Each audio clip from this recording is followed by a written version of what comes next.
शुभ होली की ढेर सारी शुभकामनाएं आप सभी को। जैसे कि हमने डिसाइड किया था कि इन 20 डेज़ के अंदर हम मेजर लॉज को कंप्लीट करेंगे। तो बिना टाइम वेस्ट किए हम स्टार्ट करते हैं फ्रॉम द कॉन्स्टिट्यूशन से हम स्टार्ट करेंगे। इसमें मैं एक आपको एक रिकेप बता देती हूँ कि इन एनी केस जो मैं प्रीलिम्स के लिए इम्पॉर्टेंट शॉर्ट नोट्स इसमें बनाए हैं, और मैं पढ़ाते टाइम भी आपको बताती रहूँगी कि ये जो है प्रीलिम्स के लिए इम्पॉर्टेंट है। तो आप कोशिश करें अपना बेयर एक्ट साथ में रखें और बेयर एक्ट के अंदर ही ये सारे शॉर्ट नोट्स जो हैं आप लिखते चले जाएं। जो भी स्पेस आपको कंफर्टेबल लगती है, थोड़ा राइटिंग छोटी रखें अपनी, और बेयर एक्ट के अंदर ही इसे लिखें। आप चाहते हैं तो एक A4 साइज़ ब्लैंक पेपर आप लीजिए और बेयर एक्ट में ही वो ब्लैंक पेपर आप चिपका लीजिए, और जो एक्स्ट्रा नोट्स हों आप उस ब्लैंक पेपर में भी लिख सकते हैं। सो हम स्टार्ट करते हैं आज का सेगमेंट। तो क्या इम्पोर्टेंट हिस्ट्री कॉन्स्टिट्यूशन की रही होगी, तो ये इसमें मैंने मेजरली आपको कुछ चीज़ें केवल प्री के लिए ही बनाई है, और कुछ चीज़ें जो हैं अगर आप सुप्रीम कोर्ट लॉ क्लर्कशिप के तैयारी कर रहे हैं तो पार्ट सेकंड का क्वेश्चन नंबर 3 अगर कोई प्रिपेयर कर रहा है तो उसके लिए क्वेश्चन आंसर्स भी वेरी इंपॉर्टेंट है। तो आपके लिए ये वाली जो क्लास है वो इम्पॉर्टेंट रहेगी। तो आप देखना कि जो प्रीलिम्स के लिए मैंने मेनली जो क्वेश्चंस बनाए हैं वो स्टिक टू द प्रीलिम्स ही हैं, उसमें कुछ ज़्यादा समझाने का नहीं रखा है मैंने।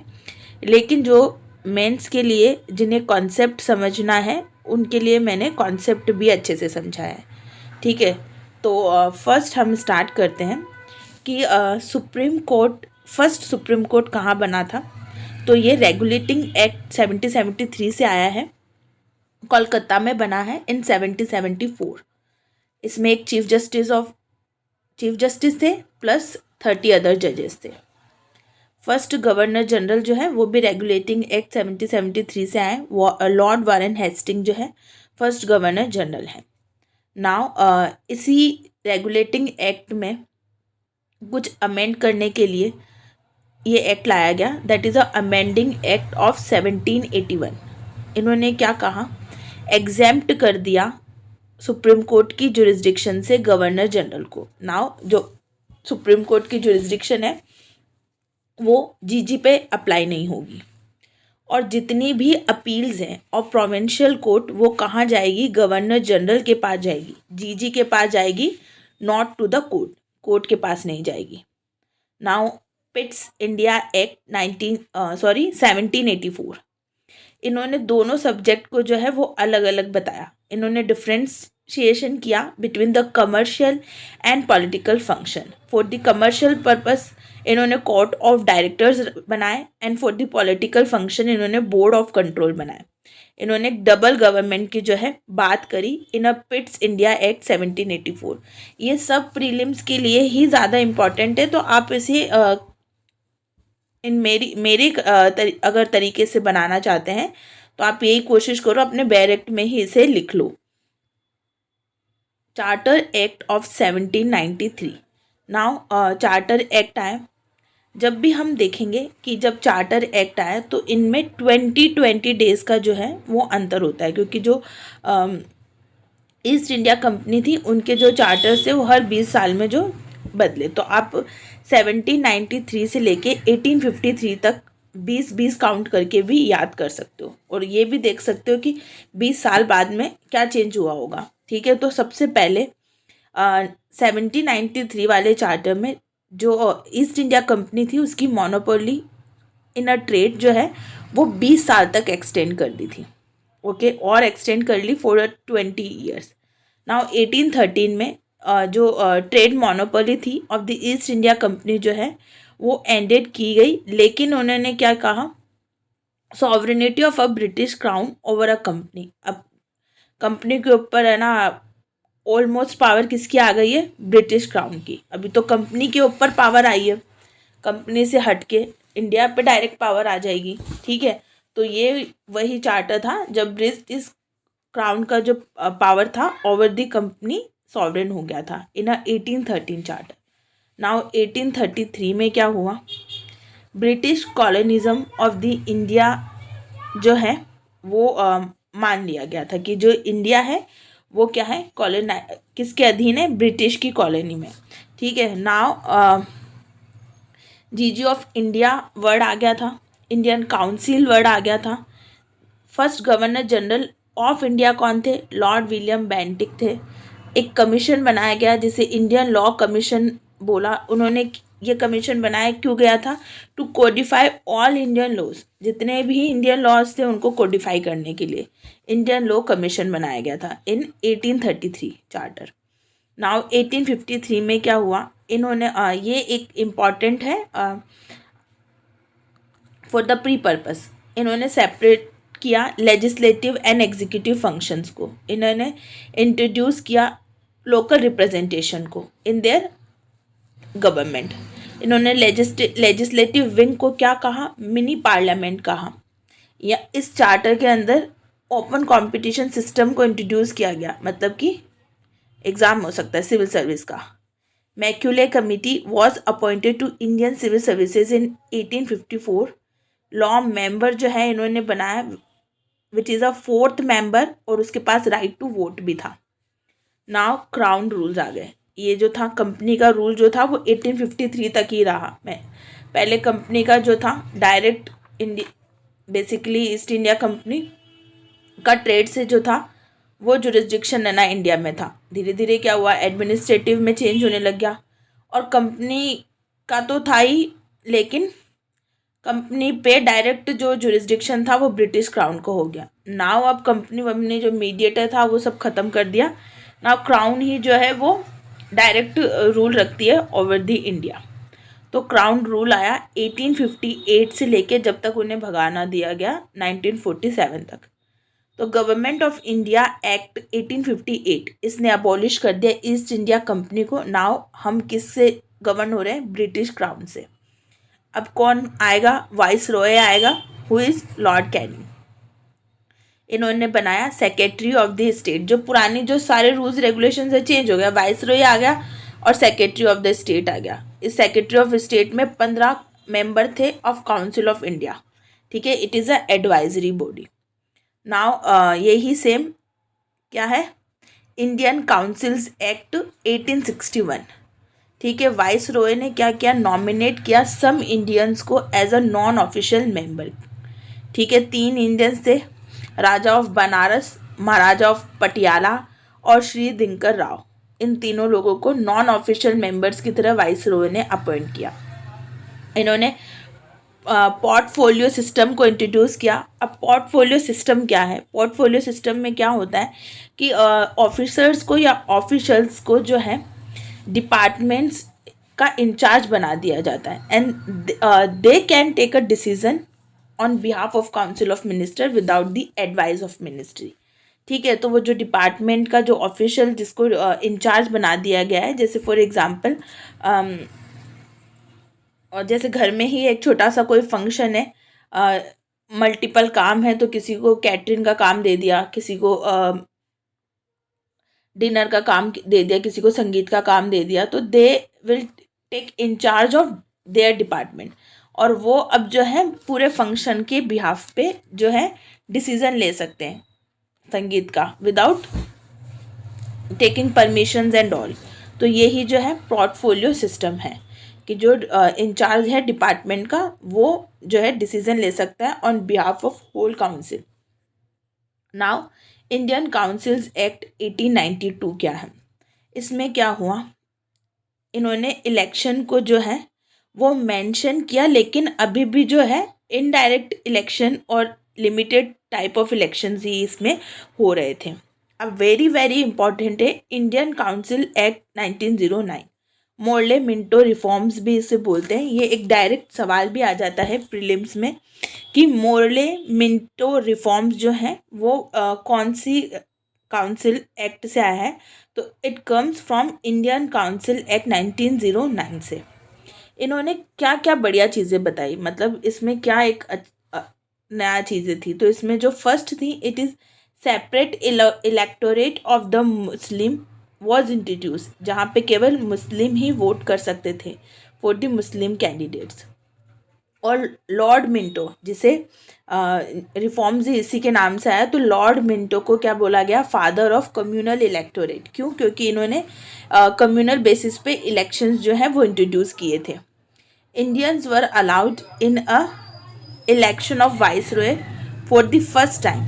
ठीक है, वाइस रॉय की पोस्ट के लिए जो है फर्स्ट टाइम जो है इंडियंस भी अलाउ हुए थे। दैट जो सत्येंद्र इलेक्शन कमीशन जो है उसके लिए, तो सत्येंद्र प्रसाद सिन्हा जो है वो लॉ मेंबर बने थे for the first time in a viceroy executive council के अंदर। ठीक है, कौन बने थे? Satyendra Prasad Sinha. Now government of Indian act 1919, ये भी अच्छा है, ये भी इम्पॉर्टेंट है। Montagu claims for reforms on August 20 1917। ठीक है, British government declare what its object was to gradually introduce for the responsible government in India, कि भैया अब जब उनके अक्ल वक्ल ठिकाने आए तो उन्होंने अब कहा कि हमारा मेन मुद्दा जो हमारी ऑब्जेक्टिव था वो तो यही था कि रिस्पॉन्सिबल गवर्नमेंट देना इंडिया में। इसमें डायरकी इंट्रोड्यूस की गई, बाई कैमरल लेजिस्लेचर जो भी हमारे हैं, upper house and lower house, plus direct election जो है इन्होंने इंट्रोड्यूस किए।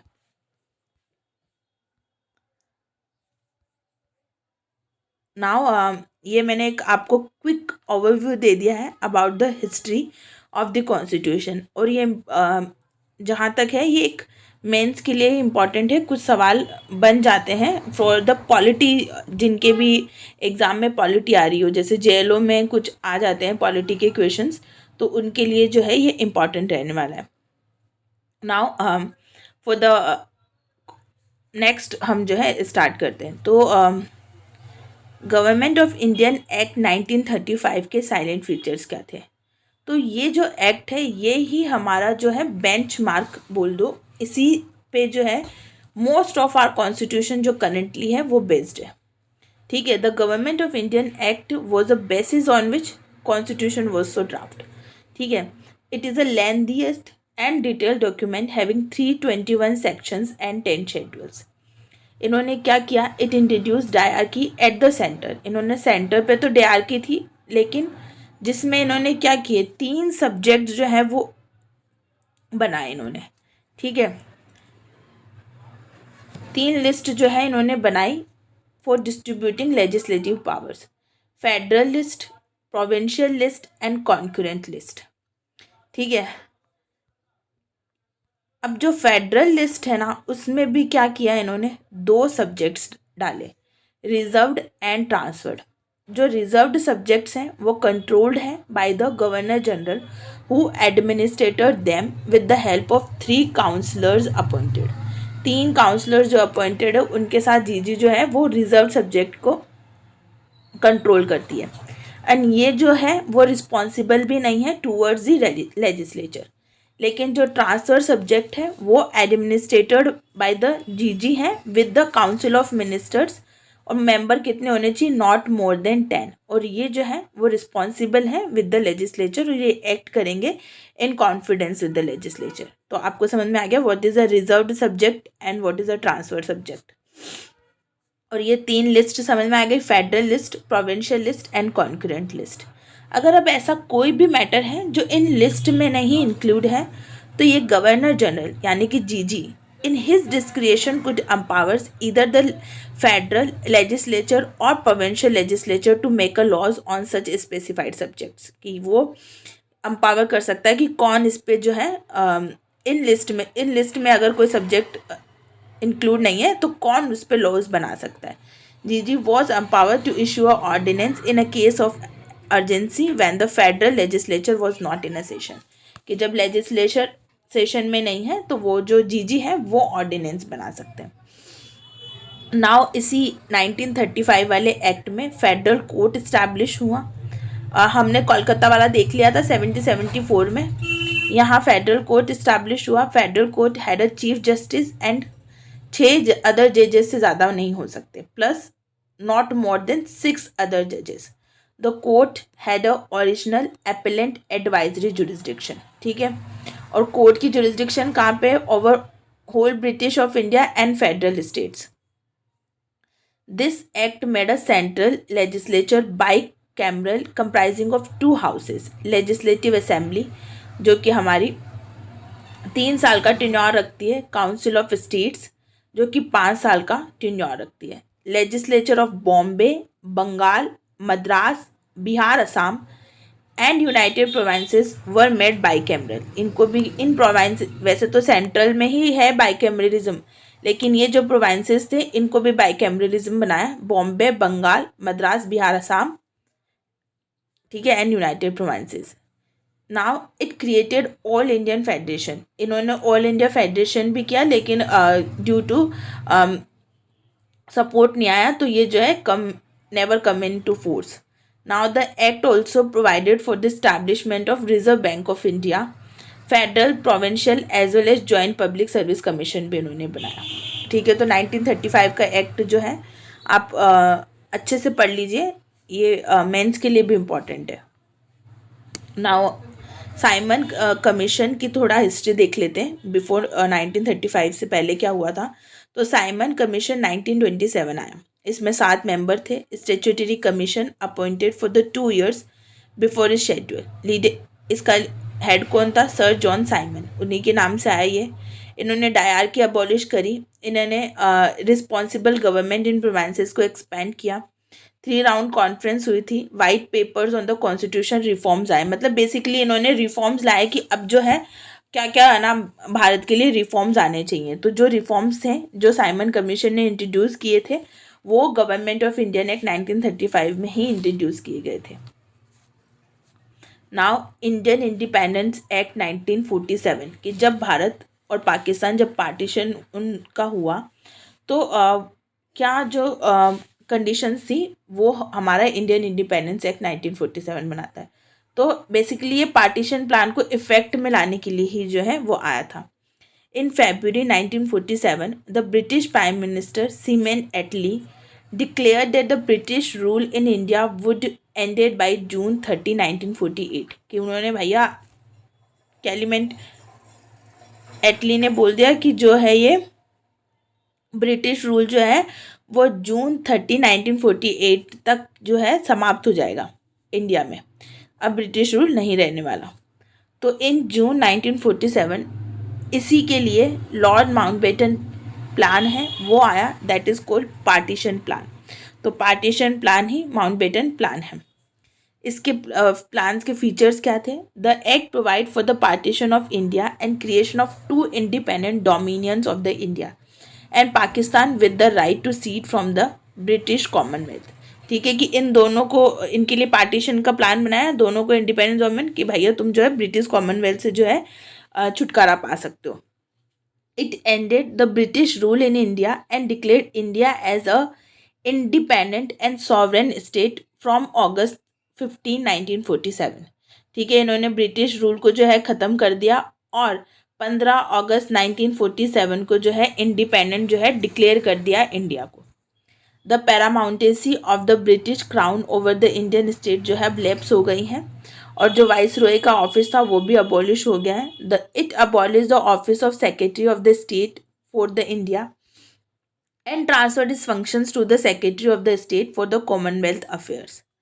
Now it granted freedom to the Indian princely state either to join the dominion of the India और डोमिनियन ऑफ पाकिस्तान और टू रिमेन इंडिपेंडेंट. ठीक है, कि इन्होंने जो प्रिंसली स्टेट थे तभी तो ऐसा हुआ कि जम्मू एंड कश्मीर जो है उस वो इसी का यही झगड़ा चलता रहा कि ये पाकिस्तान का है कि ये भारत का है क्या, वॉटेवर. अभी तो जो है इंडिया का पार्ट है ही. तो यही था कि उनको उस टाइम जो है प्रिंसली स्टेट्स को फ्रीडम दी थी कि तुम जो भी डोमिनियन जो चूज़ करना चाहते हो, इधर तुम इंडिया में जाना चाहते हो तो आप इंडिया में जा सकते हो, आप पाकिस्तान में जा सकते हो तो पाकिस्तान में, इधर आप इंडिपेंडेंट रहना चाहते हो तो आप इंडिपेंडेंट भी रह सकते हो. To demarcate boundary line between India and Pakistan as a commission was constituted under the Radcliffe. तो ये जो रेडक्लिफ थे इन्होंने ही जो है ये इस कमीशन, इसके चेयरमैन थे इस कमीशन के, to make a boundaries between the India and Pakistan, और इसीलिए उसे रेडक्लिफ लाइन भी बोलते हैं.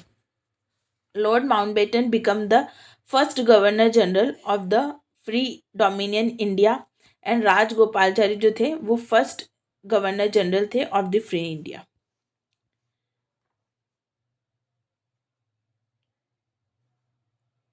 अब हम देखते हैं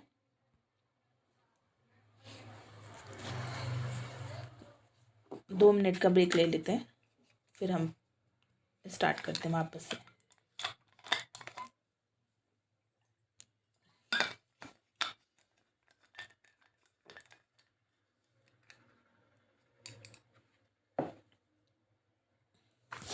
ओके, नाउ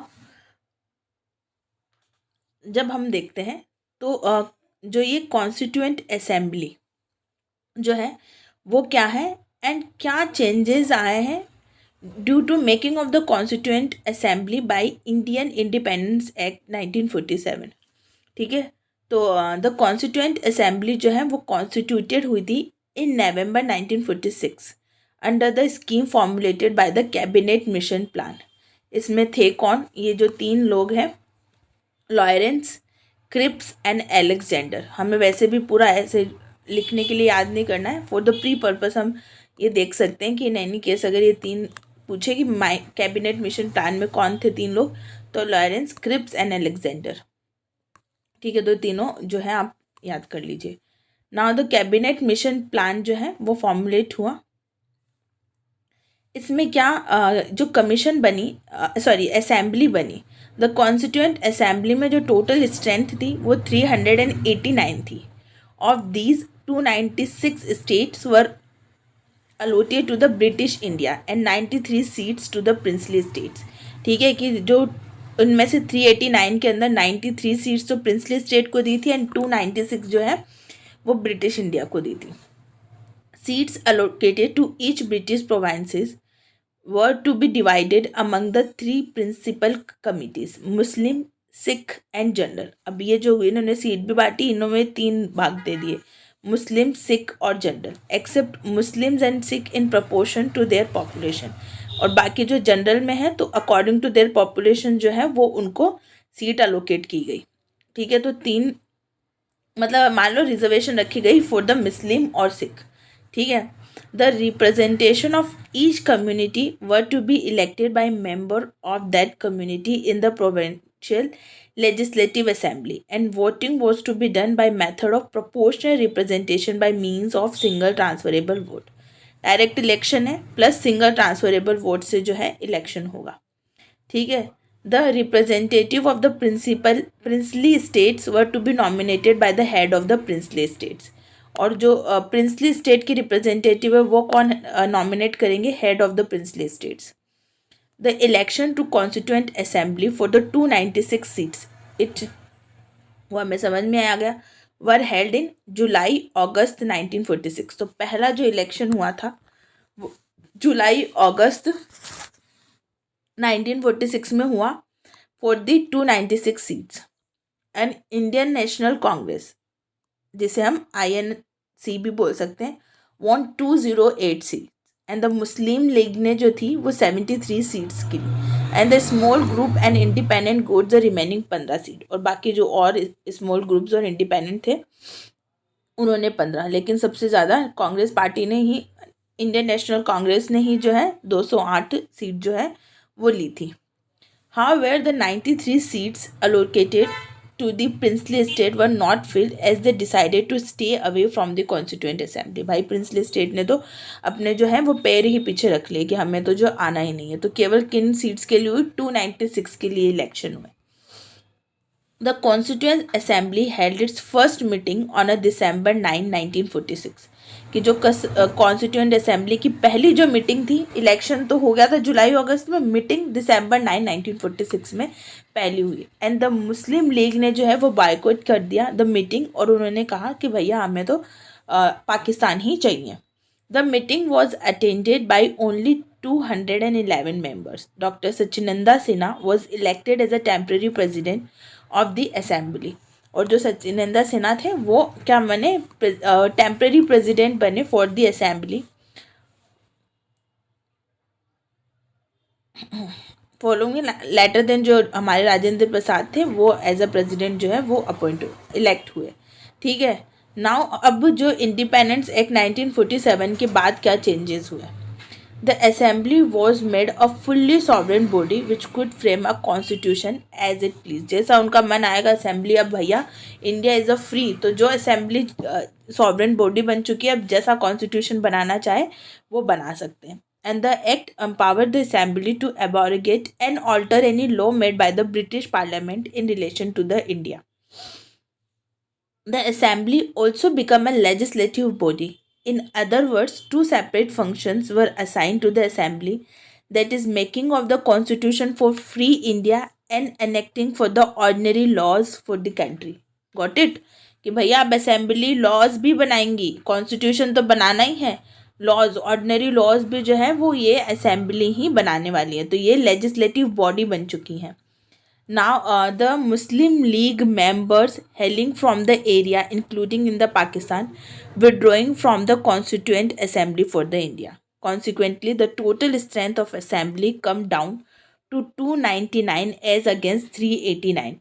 389 से केवल अब 229 ही मेंबर जो है वहाँ रह गए। Originally fixed in 1946 under the Cabinet Mission Plan, the strength of India provinces, formerly British provinces, was reduced from 296 to 229 and जो प्रिंसेस स्टेट 93 थी उनमें 70 आ गए। ठीक है। नाउ ये कुछ फैक्ट है which important for the pre purpose. ठीक है, तो आप केवल जो है ये डेट नोट कर सकते हैं, जो है अपने बैलेट में ही नोट डाउन कर लीजिए। तो 9 दिसंबर 1946 को फर्स्ट सिटिंग हुई थी, ये हमने ऊपर पढ़ाई था, कॉन्स्टिट्यूएंट असेंबली की, जिसने मुस्लिम लीग ने बॉयकॉट कर दिया। 11 दिसंबर 1946 को Rajendra Prasad was elected as a president of constituent assembly. उससे पहले जो टेम्प्रेरी जो थे वो सचिनंदा सिन्हा थे, और vice president H C. Mukherjee and V T. Krishnachari. ठीक है, कृष्णामचारी। ठीक है, V T. Krishnanchari. Now 13 December 1946 objective resolution जो है वो बनाया जवाहरलाल नेहरू ने। 22 जुलाई 1947 को नेशनल फ्लैग जो है हमने अडॉप्ट किया। ठीक है। 15 अगस्त 1947 को पावर ट्रांसफ़र कर दी गई, दोनों इंडिया और पाकिस्तान दोनों को अपनी अपनी। 26 नवंबर 1949 को कॉन्स्टिट्यूशन अडॉप्ट हुआ। 24 जनवरी 1950 को नेशनल सॉन्ग, नेशनल एंथम जो है हमने अडॉप्ट किया। 26 जनवरी 1950 को कॉन्स्टिट्यूएंट फोर्स में आया एंड रिपब्लिक जो है इंडिया बना। नाउ हम रिपब्लिक डे भी जो है 26 जनवरी 1950 के हिसाब से ही जो मना रहे हैं। 25 अक्टूबर 1951 and 21 Feb 1952 first general election जो है हुए। ऑब्जेक्टिव रिजोल्यूशन दिया ही किसने था? जवाहरलाल नेहरू ने, ऑन 13 दिसंबर 1946। नाउ अब हम देखते हैं salient features of the constitution. ठीक है, तो कॉन्स्टिट्यूशन पहला लार्जेस्ट कॉन्स्टिट्यूशन है। सर एवर जैनिंग भी बोलते हैं that the constitution of India is a largest and detailed constitution of the world.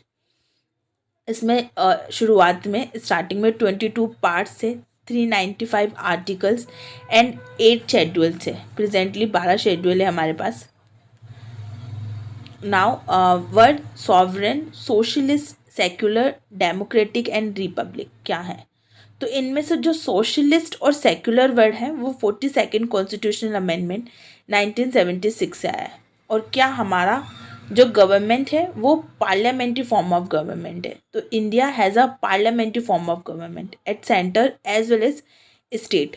In this form of government the president is the constitutional head of the state, but the real executive power vest in the council of ministers. कि जो real executive power है वो council of minister के पास होती है।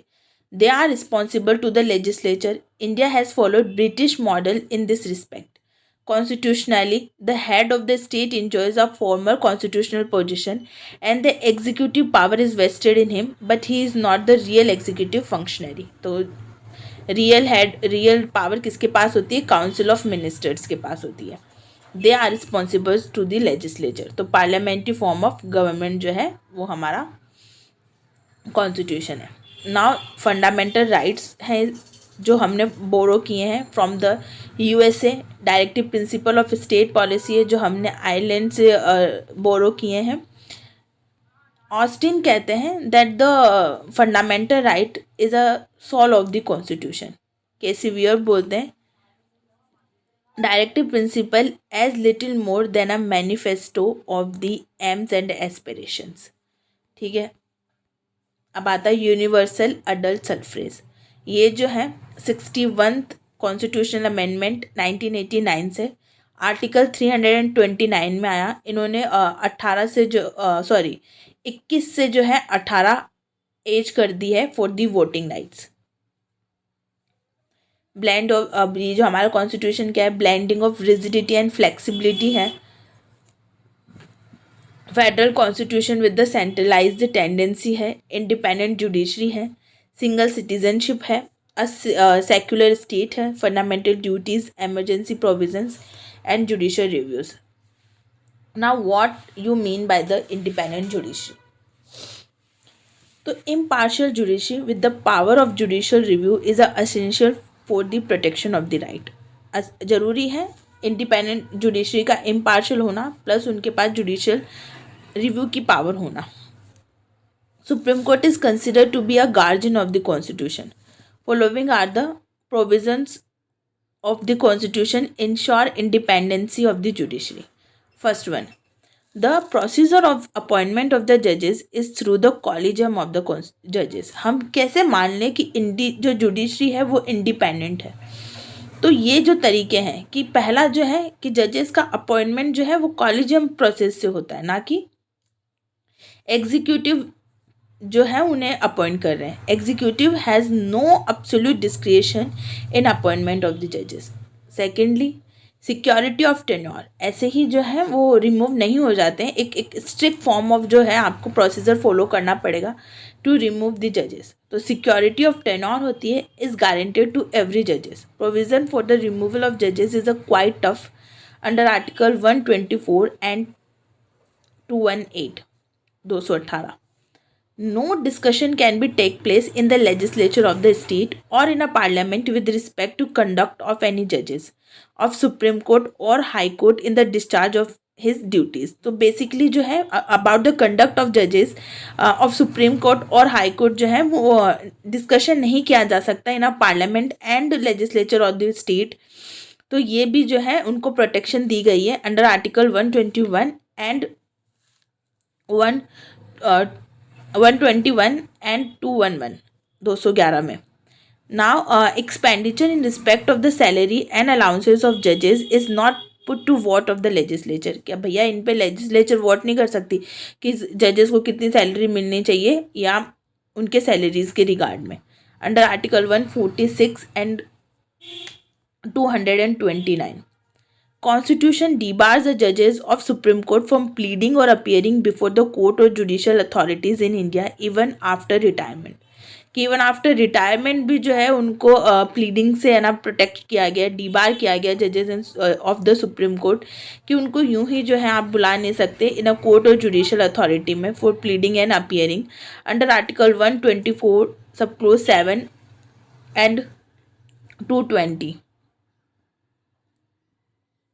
अब समझ में आ गया कि why the independent of judiciary क्यों कहा गया. तो ये जो पॉइंट्स हैं ये याद रखना, कॉलेजियम सिस्टम से वो अपॉइंट होते हैं, उनका टेन्योर सिक्योर है. There is no discussion about the conduct of जजेस and of the supreme court and high court in a legislature of the state and parliament. Expenditure of the salary and allowances of judges can't be discussed and voted in the legislature, and they are debarred from appearing and presented pleading in a court or judicial authority in India even after the retirement. ठीक है, तो ये इनकी independency का जो है सबूत है.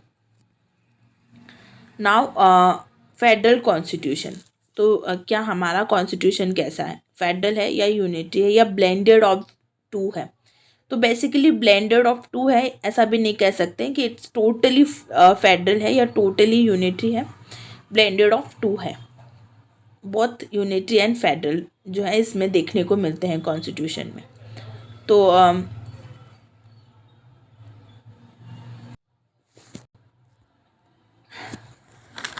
फेडरल कॉन्स्टिट्यूशन के असेंशियल एलिमेंट्स क्या क्या हो सकते हैं? Essential elements of federal constitution, एक तो डिवीज़न ऑफ पावर होती है, दूसरा सुप्रीमेसी ऑफ द कॉन्स्टिट्यूशन होता है, तीसरा रिटर्न कॉन्स्टिट्यूशन होता है, एक रिजिड कॉन्स्टिट्यूशन होता है, अमेंडमेंट नहीं किया जा सकता, अमेंडमेंट जो प्रोसीजर्स हैं वो बहुत डिफ़िकल्ट होंगे, ठीक है, and the authority of the judiciary होती है। Constitution has classified into two groups, whether it can be a federal or unitary. Unitary constitution is that in which all powers are centralized in one government, कि उनकी जो जितनी भी power होगी वो centralised होगी, सेंट्रल गवर्नमेंट ही जो है वो हेड होगी and provinces are controlled by that central government. तो ऐसा है क्या इंडिया में? ऐसा भी नहीं है।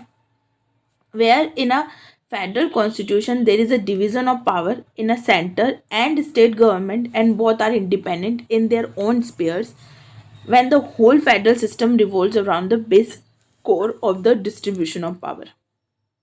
ठीक है कि भैया फेडरल सिस्टम का तो मतलब यही है कि सेंट्रल स्टेट अपने अपने स्पेयर्स का काम, they independent in their own work also, ठीक है। तो डिस्ट्रीब्यूशन ऑफ पावर जो है वो कोर है ऑफ द फेडरल कॉन्स्टिट्यूशन, ठीक है। तो जो केसी वियर है वो कह रहे हैं कि Indian constitution is a quasi federal, it is a unitary state with the subsidiary federal features.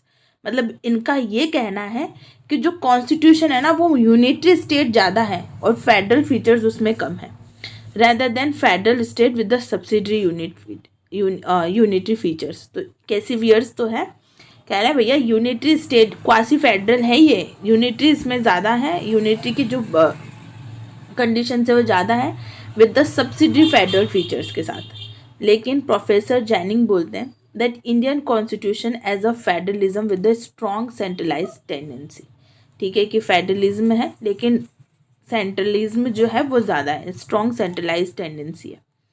लेकिन अंबेडकर जी जो है वो एक अलग जो है अपना व्यू रखते हैं। Dr. Ambedkar has said that although in our constitution there are such provision which empowers the center to freeze the freedom of state, yet ये जो हमारा फेडरल कॉन्स्टिट्यूशन है, हाँ कहा जा सकता है, हम कह सकते हैं कि जो सेंटर है वो ऐसी कुछ पावर रखते हैं कि वो इन सर्टेन कंडीशंस के अंदर जो है फ्रीडम ले सकते हैं स्टेट गवर्नमेंट की।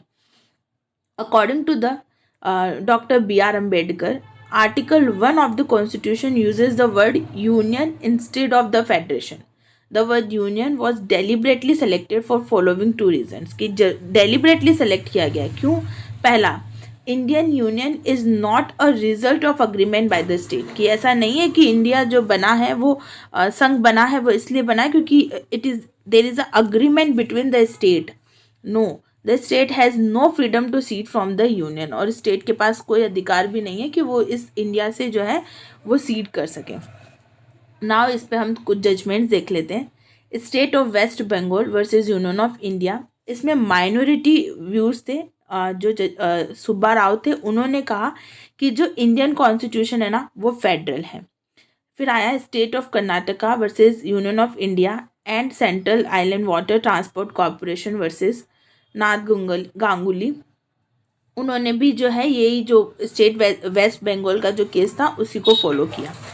Now SR Bommai versus union of India में कहा, मेजॉरिटी लोगों ने कहा, मेजॉरिटी जजेस ने कहा कि ये जो कॉन्स्टिट्यूशन है वो फेडरल कॉन्स्टिट्यूशन है, ठीक है। हिंसा विरोधक संघ versus Mirza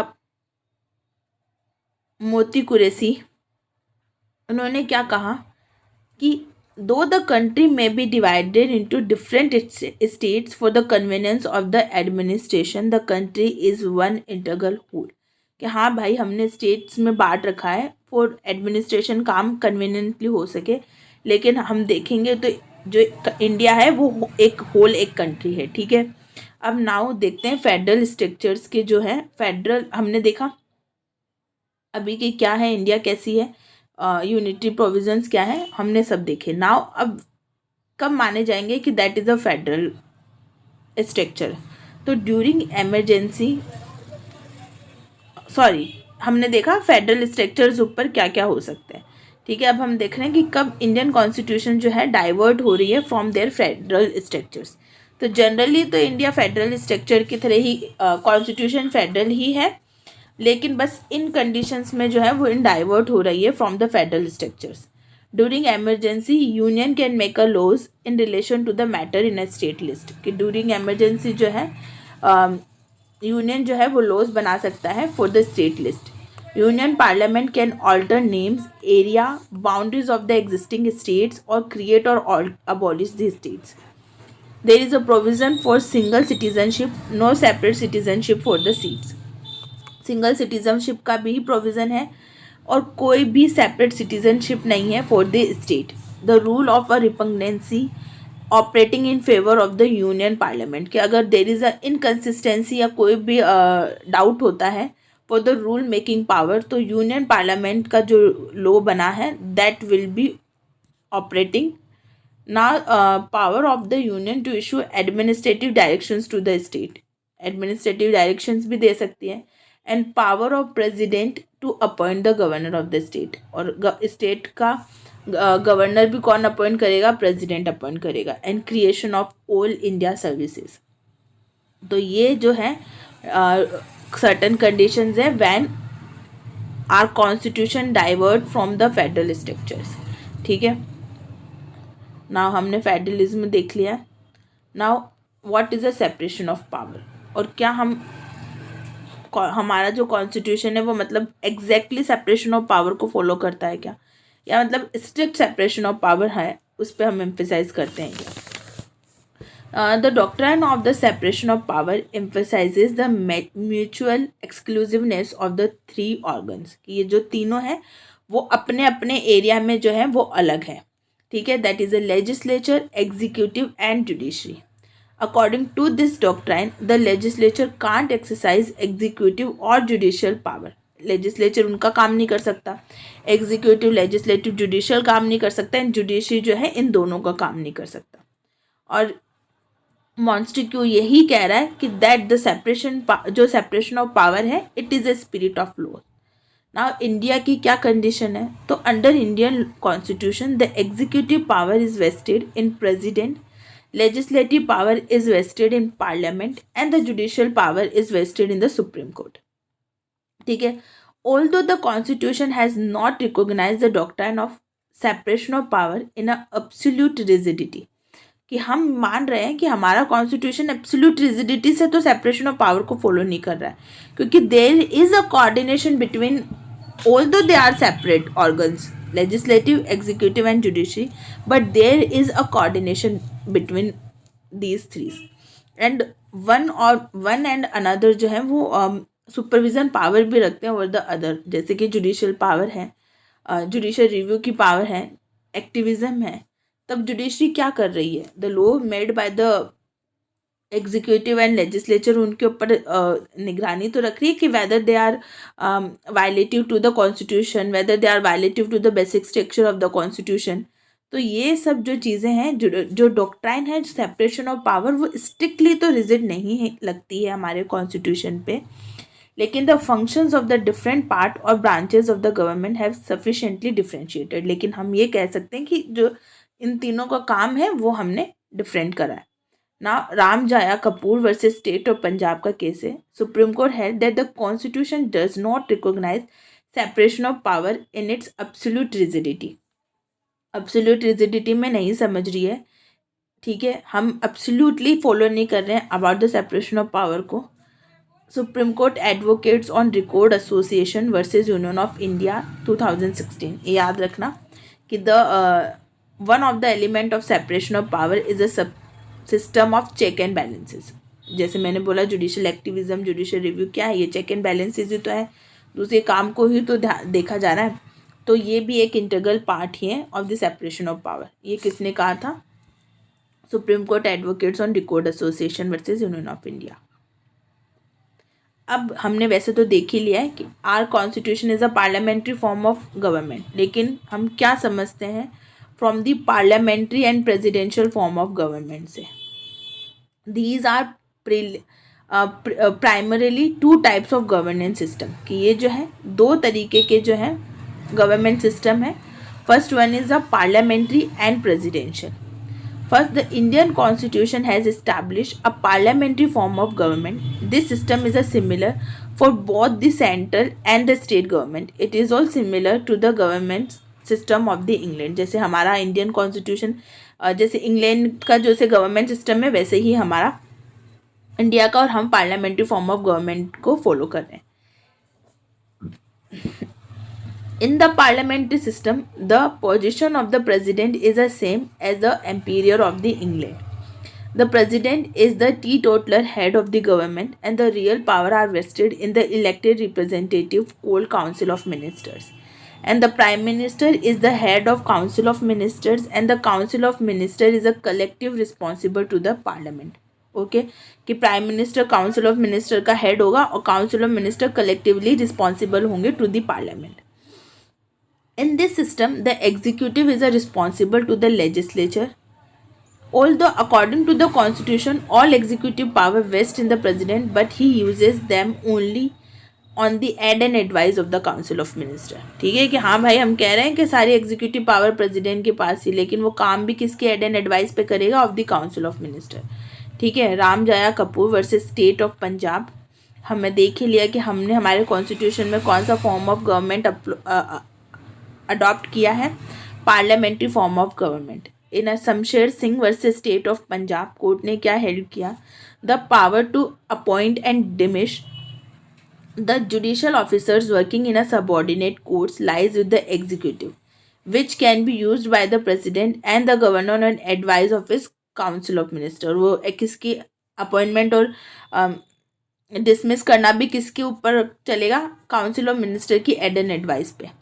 The presidential form of government is based on a separation of power. All the executive powers are vested in the president, and he is the real head of the executive. Executive is separated from the legislature. लेकिन ये हमारे constitution पे apply नहीं होता. ठीक है. हमारा parliamentary form of government है. The executive branch is not accountable to the legislative. The legislature cannot be dissolved by the executive. ठीक है कि ये एक दूसरे से बिल्कुल भिन्न होते हैं. इन यूएसए में ऐसा हो सकता है कि the cabinet members are not the member of any house of Congress, are responsible individually and collectively only to their head, not to the Congress. लेकिन हमारा क्या है? हमारे जो लेजिस्लेटिव मेंबर्स है, काउंसिल ऑफ मिनिस्टर्स है, they are collectively responsible towards the parliament. ठीक है.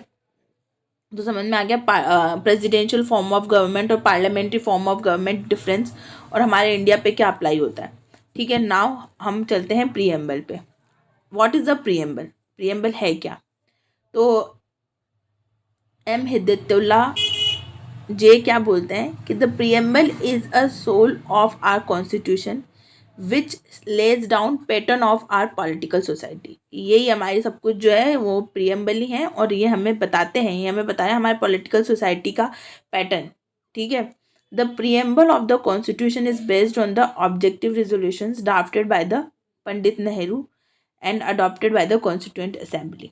Now first case, Sajjan Singh versus state of Rajasthan. इन्होंने क्या कहा कि preamble is a sum and substance of the feature of constitution. Puttaswamy का केस क्या कहता है? Preamble emphasises the need of secure to all its citizen justice, liberty, equality and fraternity. अब हम देखते हैं कि whether the preamble is a part of constitution और not. In a re Berubari union case के अंदर आता है कि the preamble is not a part of the constitution, but Kesavananda Bharati versus state of Kerala में कहा है कि preamble is a part of constitution. फिर एसआर भुम्बई वर्सेस यूनियन ऑफ इंडिया के केस में कहा कि केशव नंदा भारती के केस को अपहेल्ड किया और कहा कि preamble is a integral part of our constitution. K Bhaskaran versus state of Tamil Nadu क्या कहता है? To secure the goal of social, economical, political justice. Nandini Sundaran versus state of Chhattisgarh क्या कहता है कि social economical political justice given in a preamble can not be forgotten and neglected, किसे neglect भी नहीं किया जा सकता। और प्रियम्बल हमें क्या देता है, to secure social economical political justice देने के लिए जो है वो आया, और इसे अपन इग्नोर नहीं कर सकते। ये हमारा नंदिनी सुंदरन का केस है। अब आता है कि क्या क्या मेजर कमिटमेंट्स हमारे प्रियम्बल देता है। तो सोर्स ऑफ द कॉन्स्टिट्यूशन क्या है, we the people of India adopt, enact and give to our self this constitution. हमने ही अडॉप्ट किया है, हमने ही इनेक्ट किया है, और हमने ही खुद को ये कॉन्स्टिट्यूशन दिया है। ठीक है। Now Usha Bharati versus state of UP का केस है। We the people in the preamble makes the people supreme through the constitution. कौन सुप्रीम है? सुप्रीम कोई पॉलिटिकल पार्टी नहीं है, सुप्रीम कुछ भी नहीं है। सुप्रीम कौन है? We the people of India. Type of the government and polity which is to be established, किस तरीके का गवर्नमेंट बना हमारा? Sovereign, democratic and republic. Sovereign Charan Lal Sahu versus union of India का केस है। ठीक है। India is a sovereign, the sovereignty lies in the people of India. मैंने कहा ना, no one is a sovereign, sovereign is a people of India is a sovereign. ठीक है। Now democratic, government of people for the people by the people. ठीक है। Of the people by the people for the people. Elected representative rules the country and they are responsible towards the people. R C. Poudyal versus union of India held, democracy is a political participation of people in running the administration of the government। ठीक है। Now secular, secular word क्या कहता है? Secular word 42nd constitutional amendment से आया। This concept was already contain in the expression of liberty of thought, expression, believe, faith and worship. ऐसे नहीं कह सकते कि 42nd कॉन्स्टिट्यूशन अमेंडमेंट आने के बाद ही हमारे कॉन्स्टिट्यूशन में वो ये जो सेक्युलर टर्म है वो आया है। एज अ सेक्युलर जो है ये पहले से ही इंटीग्रल है to the expression liberty of thought, expression, believe, faith and worship. इस तरीके से भी हम सेक्युलर थे। The term secular means that the state does not recognise any religion, और वो न्यूट्रल है। ऐसा नहीं है कि कोई रिलीजन को बड़ा, कोई रिलीजन को छोटा माना जा रहा है। न्यूट्रल है in matters of the religion. Secularism का मतलब ये नहीं है कि it is means the anti god, हम एंटीथीज्म, हम क्या है, रिलीजन को इक्वली मानते हैं, सब धर्म हमारे लिए बराबर है। S R. Bommai versus union of India का केस है। Secularism is a basic structure of the constitution. Aruna Roy versus union of India, the secularism has a positive meaning and it means to develop the understanding and respect towards the different religion. मतलब भाई जरा एक दूसरे के religion को समझना, एक positive term है ये। ठीक है। Now what do you mean by the socialist? ये भी जो है 42nd कॉन्स्टिट्यूशनल अमेंडमेंट से आया था। सोशलिस्ट का मतलब होता है economic justice used in a preamble. ठीक है।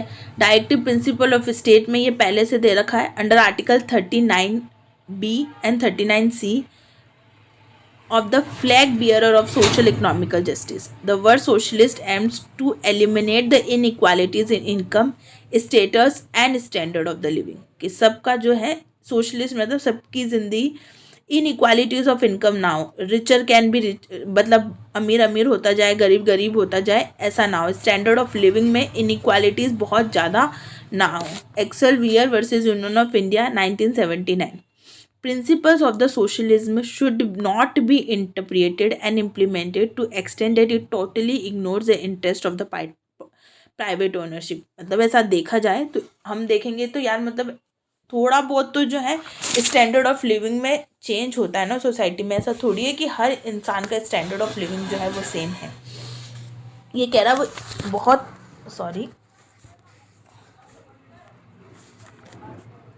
हद तक नहीं हो सकता, बहुत एक्सट्रीम नहीं होना चाहिए। तो इस सोशलिज्म को ध्यान रखते हम किसी प्राइवेट ऑनरशिप के इंटरेस्ट को भी जो है वो इग्नोर नहीं कर सकते। ठीक है। That is Excel Wear versus union of India. Now what do you mean by republic? The word republic means the head of nation is a elected representative. ठीक है। नाउ जो सेक्युलरिज्म हमने पढ़ा था वो प्रीएम्बल के साथ आर्टिकल 14, 15, 25 से 28 तक भी पढ़ना है, वो हम आगे पढ़ लेंगे। नाउ अगर आप चाहो तो ये प्रीएम्बल में जो है सेक्युलरिज्म के साथ ये नंबर ऑफ सेक्शन जो आप लिख लेना, आर्टिकल 14, 15, 25 से 28। Now preamble is a identity card of our constitution, ये एन ए पालकीवाला ने कहा था. नाउ राइट्स ऑफ पीपल, किन किन तरीके के राइट्स देते हैं? Justice, liberty, equality and fraternity. Justice of social, economical, political justice. Liberty of thought, expression, belief, faith and worship. Equality of status and of opportunity. Fraternity, assuring the dignity of individual and unity and integrity of the nation. Now हमारा preamble हो गया है. Now union and its territory. India is a union of states. India क्या है? Union of states है. Article 1 ही कहता है declare India as a union of state. Name of the union in India, that is a Bharat, and the member of union are described in the first schedule. कि कौन कौन हो सकते हैं, कौन कौन सी टेरिटरी फर्स्ट शेड्यूल में है. टेरिटरीज कैटेगरीज कैसे? Union territories, state territories and territories acquired by the government of India.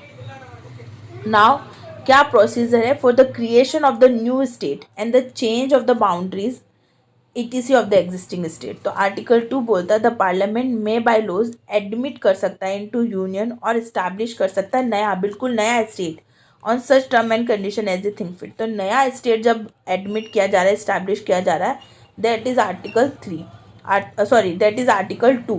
और आर्टिकल 3 बोलता है एग्जिस्टिंग जो बाउंड्रीज हैं उनमें फेरबदल करना, दैट इज फिदा. इसे हम फिदा भी बोल सकते हैं.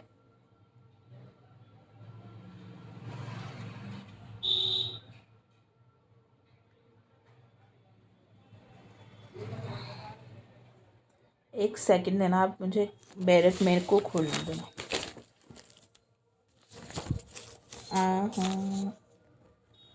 आई थिंक हाँ. तो फिदा आप समझना इससे. तो पार्लियामेंट क्या कर सकती है? By making laws,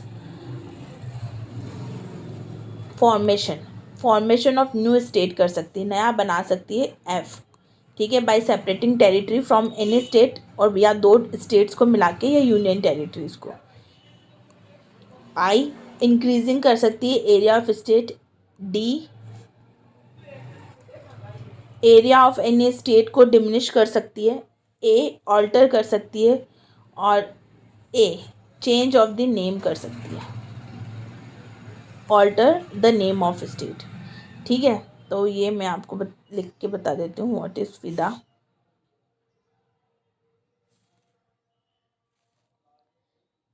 F I D A and A.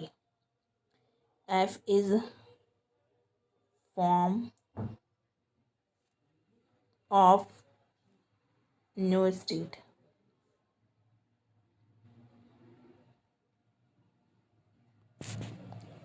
Second, increase.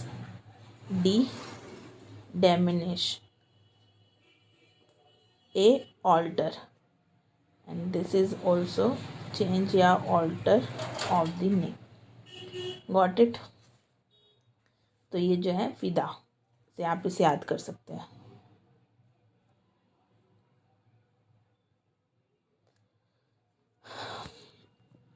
Now the word state includes union territories also, and the power is solely vested in the parliament. Article 3 provides an easy and simple method for reorganization of the state at any point of time. No bill under the above provision will be presented before any house of the parliament without the recommendation of president. ये एक important pre का question है कि ये for the alteration of the states जो bill है वो कैसे प्रेजेंट हो सकता है. तो वो without the recommendation of president के प्रेजेंट नहीं हो सकता. It is given under the provision of article 3. If the bill propose to be effect area boundaries name of the state, अगर किसी स्टेट की बाउंड्रीज नेम और इसको अफेक्ट कर रहा है, the president is required to refer the bill to state legislature, जिसका भी ये जो नेम बाउंड्री चेंज करा जा रहा है उस स्टेट लेजिस्लेचर को. And if the state legislature does not express its view within the time specified, the bill can be presented in the parliament. Now Article 4, if law is made under the provision of Article 2 and 3, it is shall be contain suitable amendment in a first and fourth schedule of the constitution.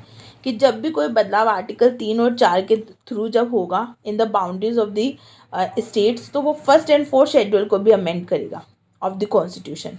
Under Article 4(2) further says that such laws shall not be considered amendment for the provision of Article 368. For the 368 जो है ये क्या नहीं होंगे, amendment नहीं होंगे. इसे हम 368 के अमेंडमेंट्स नहीं मानेंगे. तो हमें समझ में आ गया कि who can make laws for the changing boundary of the state, तो पार्लियामेंट बना सकता है. ठीक है. Now if parliament empowers to cede Indian territory to a foreign state under article 3 of the constitution, कि क्या भाई जब पार्लियामेंट इतने लॉज बना सकती है तो क्या वो किसी फॉरेन कंट्री को अपनी इंडियन टेरिटरीज को सीड कर सकती है, उनको दे सकती है? तो नहीं हो सकता ऐसा.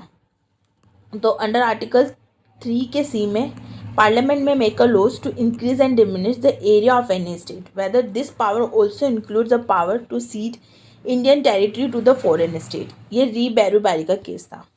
ठीक है. तो इनमें क्या हुआ, the agreement was signed between the India and Pakistan in 1958 to resolve some boundary dispute. Under the agreement half of the area of Berubari union was to be transferred to the Pakistan in exchange of old Cooch Behar and enclaves. ठीक है. The powerful agitation started against the agreement in India. President referred the matter to supreme court for the opinion under article 143.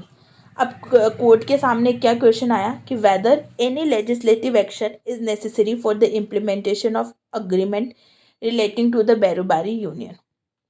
और दूसरा, if SO is law under Article 3 sufficient or an amendment of the Constitution in accordance with the Article 368 is necessary. तो इन्होंने held किया article 3 deals with the internal adjustment inter से. भैया हम हमारे भारत के अंदर स्टेट्स को चेंज कर सकते हैं, जोड़ सकते हैं, लेकिन ये आउटर नहीं है कि हम किसी को दे भी सकते हैं. ऐसा नहीं है कि कल मन करा किसी को हमारा स्टेट हमने दे दिया, तो सीडिंग पावर नहीं दे रखी. It is a internal adjustment only. The power of parliament to diminish the area of state does not cover the cessation of Indian territory to a foreign state. The agreement could only be implement by an agreement to the constitution under article 368 में जब amendment हो पाएगा तभी ऐसा होगा.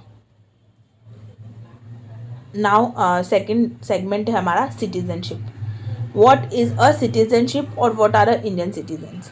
तो article 5 of the constitution lets down that at the commencement of constitution every person who has is domicile in the territory of India, कि जो डोमिसाइल थे इंडिया की टेरिटरी में वो, and fulfil any of the following condition shall be the citizen of India. कौन कौन? If he was born in India, कि भैया वो पैदा ही इंडिया में हुए हैं. Either if whose parents was born in territory of India, who has been ordinarily resident in the territory of India for not less than 5 years immediately preceding such commencement of the constitution. जब भी constitution commence हुआ उसके 5 साल तक जो है वो ordinary resided कर रहे हैं इन इंडिया, या उनके पेरेंट्स में से कोई भी ईदर पेरेंट्स जो हैं वो बॉर्न हुए हैं in the territory of India या वो खुद यहाँ पैदा हुए हैं, तो they are Indian citizen. That person are Indian citizen. अब और कैसे हो सकता है, तो ये हमने देख लिया सिटीजनशिप बाय डोमिसाइल जो आर्टिकल 5 में है. अब आता है citizenship of a person who has migrated to India from Pakistan, जो पाकिस्तान से इंडिया में आए हैं, या ऐसे जो लोग जो आउटसाइड द इंडिया रह रहे थे उनका क्या है. तो सिटीजनशिप बाय डोमिसाइल तो हमने देख लिया है. First one is citizenship of a person who migrated to India from the Pakistan. तो आर्टिकल 6 ऑफ द कॉन्स्टिट्यूशन क्या कहता है कि a person shall deem to be the citizen of India on the date of commencement of the constitution if he और either of his parents और grandparents was born in India as defined in a government of Indian act 1935. कि भैया वो बंदा prima फेसाइली Indian citizen कहलाएगा जो at the time of commencement of constitution या तो वो उनके पेरेंट्स या ग्रैंड पेरेंट्स ईदर वो as defined under government of Indian act 1935 के हिसाब से यहाँ भारत में ही पैदा हुए हैं. ठीक है. तो वो जो लोग हैं वो इंडियन सिटीजन हो सकते हैं. ठीक है. Whether migrated from the Pakistan. लेकिन इसका बी जो है आर्टिकल 6 का बी जो है वो क्या कह रहा है, 2 कंडीशंस बता रहा है. कि those who came to India before 19 July 1948, कि जो 19 जुलाई 1948 से पहले अगर वो इंडिया में आ रहा है, in this case he must be ordinarily resident of India since the date of migration, कि भैया 19 जुलाई 1948 से पहले अगर आप आए हो और यहीं ऑर्डिनरीली रहने लग गए हो भारत में, तो आप भारत के जो क्या हो जाओगे, सिटीज़न हो जाओगे। लेकिन दूसरी कंडीशन क्या है, दोज हु कैम ऑन और आफ्टर द 19 जुलाई 1948, कि भैया जो 19 जुलाई 1940 को या उसके बाद अगर कोई आया है, तो इन दिस केस उनको क्या करना पड़ेगा, must be registered as a citizen of India by the officer appointed by the government of India, and for that purpose registration he must have been reside in India 6 months immediately before the date of application, कि जब भी for the registration आप जब application लगाते हैं to the officer, तो before that application आप 6 महीने जो है वो इंडिया में रह रहे हो, तभी वो जो आप एप्लीकेशन लगाने के लिए भी क्या हो पाओगे, एप्लीकेबल हो पाओगे। In condition mention in article 6A और 6B are satisfied that he shall deem to be citizen, ये माने जाएंगे सिटीजन ऑफ इंडिया। अब नाउ दूसरी कंडीशन क्या है, citizenship to a person of Indian origin residing outside India, कि भैया वो है तो इंडियन ऑरिजिन की लेकिन वो रह रहे कहाँ है, आउटसाइड इंडिया, तो उसकी क्या कंडीशन होगी।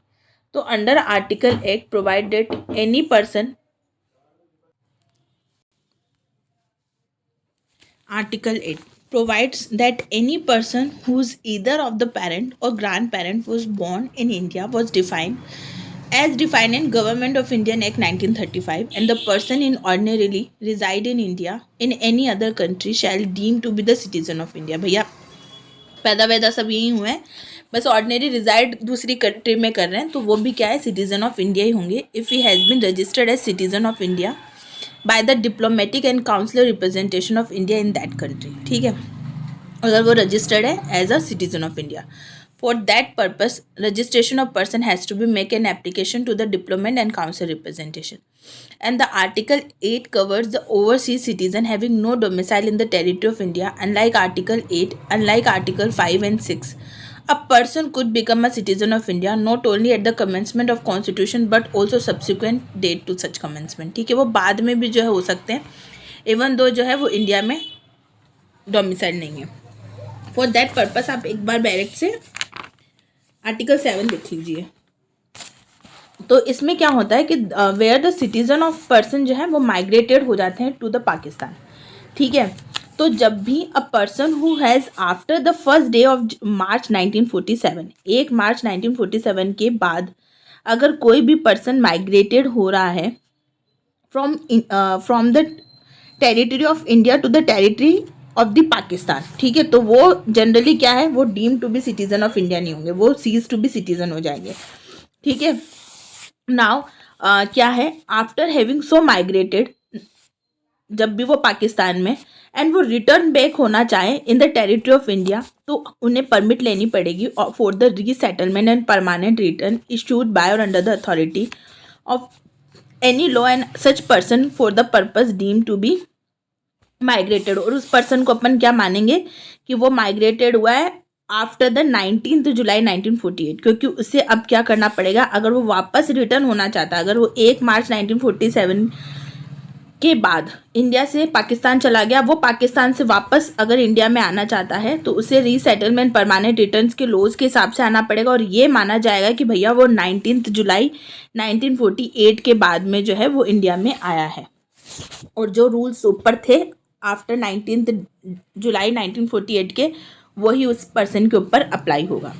ठीक है, now whether a company is a citizen of India, the provision relating to the citizenship in part 2 of the constitution and the citizenship act 1955 deals with the natural person की citizenship, ये किसी कंपनी की citizenship की बात नहीं करता। The state trading corporation versus commercial tax officer held that a company is not a citizen of India and therefore can't be claim fundamental right which have been confirmed upon its citizen. Tata Engineering versus State of Bihar, shareholder of company that दो of the company was not the citizen but the share holder were the citizen. हाँ, माना जा सकता है कि company citizen नहीं है लेकिन उसके शेयर होल्डर तो सिटीजन है ना। Therefore fundamental right of its share holder must be protected by lifting the corporate veil. ठीक है, but in the case of RC. Cooper versus union of India, जिसे नेशनलाइज्ड बैंक नेशनलाइजेशन केस भी कहा जाता है, held that if the state's action impairs the right of shareholders and as well as that company's shareholder will be entitled for the protection under article 19। भैया share holder के through तो company के पास जो है वो फंडामेंटल राइट है। दो internally अगर आप देखा जाए तो कंपनी को इटसेल्फ फंडामेंटल राइट नहीं है क्योंकि वो सिटीजन नहीं है, लेकिन थ्रू द शेयर होल्डर्स तो उसके पास फंडामेंटल राइट है। In Bennett Coleman versus Union of India held the right of the shareholder with regards to Article 19(1)(a) were protected and manifested by the newspaper owned and controlled by the shareholder through the medium of corporation। ठीक है, share holder के पास जो है fundamental right है। Godara electricity company limited versus state of Gujarat held that though a company is not a citizen but a shareholder has a right to carry on business through the agency of company। ठीक है, यही same बात है जो इसमें कही जा रही है।